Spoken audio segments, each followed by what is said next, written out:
In this video, I'm going to show you how to upload your CapCut project to the cloud in just a few simple steps. This is a super useful feature if you want to keep your projects backed up, access them from another device, or make sure your work stays safe if something happens to your phone or computer. It's quick, easy, and once you set it up, CapCut can automatically sync your projects for you. If this video helps you out, go ahead and hit the like button and subscribe for more CapCut tutorials and easy tech guides. Let's jump right in. First, open CapCut and make sure you're on the home screen. This is important because the project sync option is usually found from the main dashboard, so you want to start from the place where all your projects are visible. Once you're in the home section, look for the project sync option. Depending on your version of CapCut, it may be labeled slightly differently, but it should still clearly relate to syncing or cloud backup.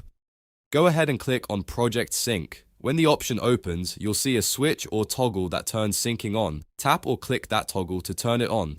As soon as you do this, CapCut will begin preparing your projects for cloud upload. From here, all of your projects will be uploaded to the cloud, which means they can be synced and stored online instead of only being saved on your local device. This is especially helpful if you use CapCut on multiple devices because it makes it much easier to continue editing without starting over. If you have a lot of projects, give it a moment to finish syncing. Depending on your internet connection and the number of files you have, the upload process may take a little time. Just keep the app open and let it complete. Once the sync is turned on, your projects should automatically stay backed up to the cloud going forward. That means future edits and project updates can also be saved more securely.